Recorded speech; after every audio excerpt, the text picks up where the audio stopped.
la troisième journée pour les belles dames. Donc on m'a chameau, et voilà. Mais tozo banga, on a la banga na ngai. Mais là j'ai monté chameau, mais ça fait peur. Ça fait peur. Eh, bota da samula, ya le kinga na mula ibo, o chameau ndeni mbadekula. Mais donc on m'a chameau. On va tourner à beach parce que dans la beach. Donc les autres troisième journée sur sofa, donc c'est Beli na Egypte. Et bon le matin. Sofa quand on a dans BELLE maintenant ensemble la guéate mais ce bloc on lia et puis ce bloc on a zoomé là je sais pas ça va passer donc go enjoying time ce qu'on a fait dans l'école le quoi échange après maintenant on tambola les bobos sont facile mais là qui me l'a dit ça my god après qui sont la maille to suka happy on va nager ça va juste à moi, je suis plutôt ma télé, c'est comme ici. Et voilà, à Tamboula, alors vraiment moulaé.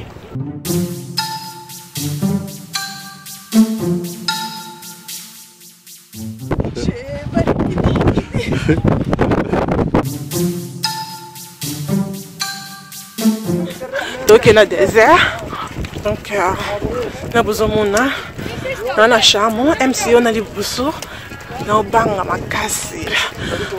Yeah. Donc il y a désert, il faut mettre les lunettes, il faut mettre mes chapeaux. Pour me bon on déconner sa moto. Oh yes.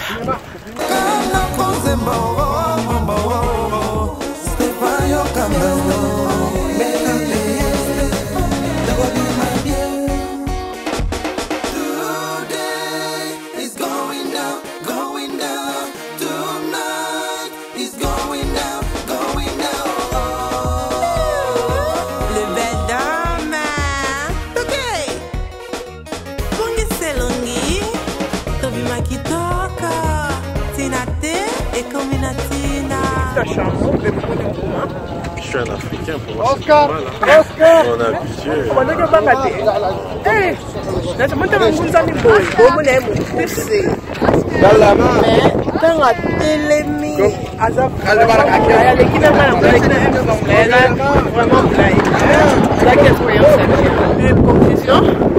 Comment c'était? En tant qu'Africain, pour moi c'est normal.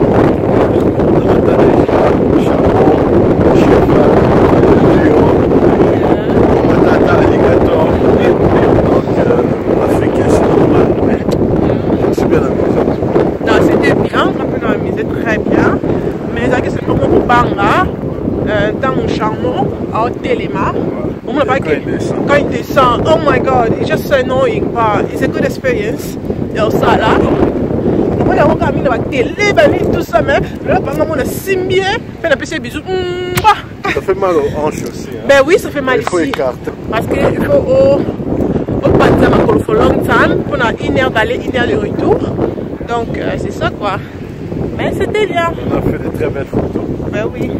Donc c'est quoi, 3e jour? Il y a 3e jour. Donc on continue, demain c'est Caïro. Yeah. Donc on peut voir les pyramides, on peut voir les mamies, où ils ont, où ils mettaient leurs anciens rois, oui. Les reines. Oui. Donc on va bien s'amuser en tout cas. Donc, nous avons carrément update qui est. Donc, c'est ça, le 3e jour. Merci de votre blog. J'espère que vous aimez, que vous partagez et que vous allez bien aimé, que vous sentez que vous allez toujours abonné à la chaîne Nangayala Rocho et vous allez bien Makambo. Elle et moi, vacances. C'est ça, bisous, bisous. 3e jour, comme le baki, mais la route a bien été. Comme vous avez le beau point, nous avons toujours un maï. Maï, vous avez dit, là, nous avons toujours un barbecue dans un virus, donc on va pas na moto avec un virus, donc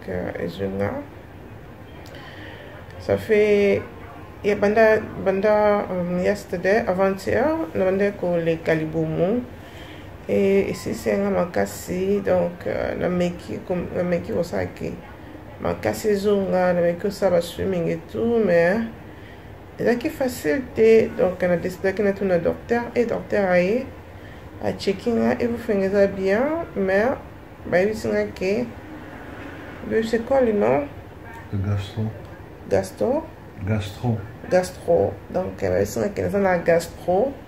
Donc mutazaki nango peut-être na restaurant to kenda ko lia bientôt to kenda ko vanda kota pour relax. Peut-être mutu moko zaki na gastro. Donc ezuinga mais comme je étais. Donc je suis un très fort. Ouais, moi je viens pas en Afrique pour tomber malade. Voilà. Là c'est vrai, elle savait la vraiment, elle savait la rarement, donc elle avait la facilement. Mais tout le monde s'en a maï. Mais il y a des qui est stoppé, na kenda toilette sauté, donc je pense que peut s'en a makasi.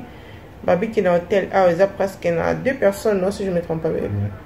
Il y a 2 personnes qui vont jouer en OP, donc et si sont makasi, oh kokata koliate, mais babi peut qu'ils a bloqué le bango toujours lia. Isn't it, babe? Avec ça peut être une personne qui est à côté de toi. Mais si c'était la nourriture, il va y avoir plus de personnes. Wow. Donc c'est ça quoi. Voilà, la Tikibino, merci beaucoup la Bisso. Merci.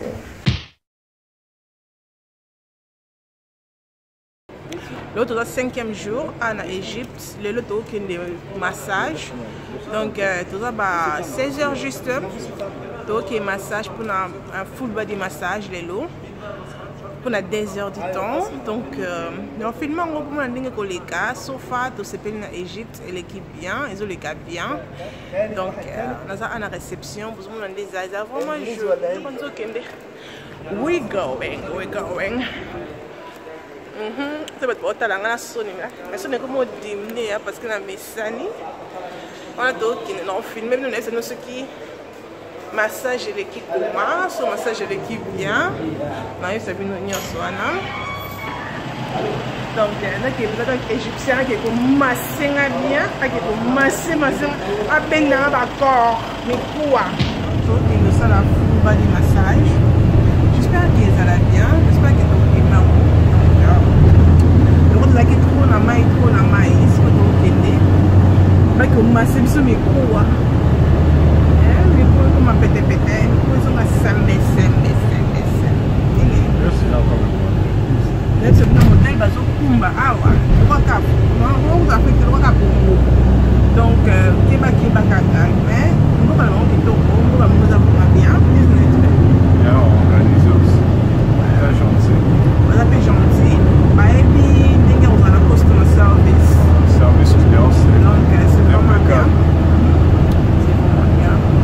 savent comment flatter les gens.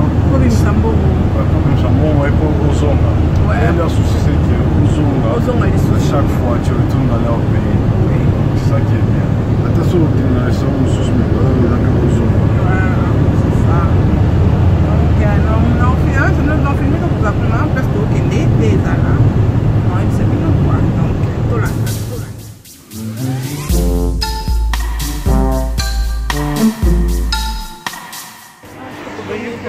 La massage.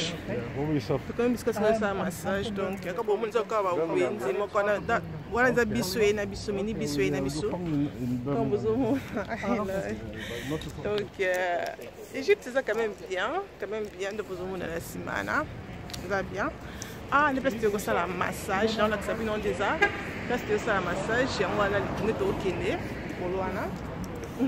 Donc place de ça massage ils appellent hôtel les hôtels hôtel on peut ça bien c'est pas une honte les hôtels les banques ça bien ils sont propres ils ont qui tout pour de mon ana ils ont vraiment bien ça qui tout ça clean quand on filme les bines pour mon avis oh it's beautiful vous allez l'accepter non même ça donne mon solo là pour la tina vous allez accepter déjà.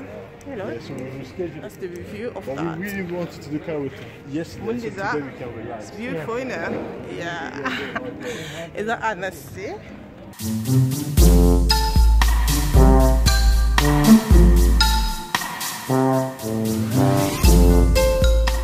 England. Yes. England, you're welcome. Thank you. Welcome, my friend. Thank you. Donc, tu combien? Essa massagem. Não estou bem.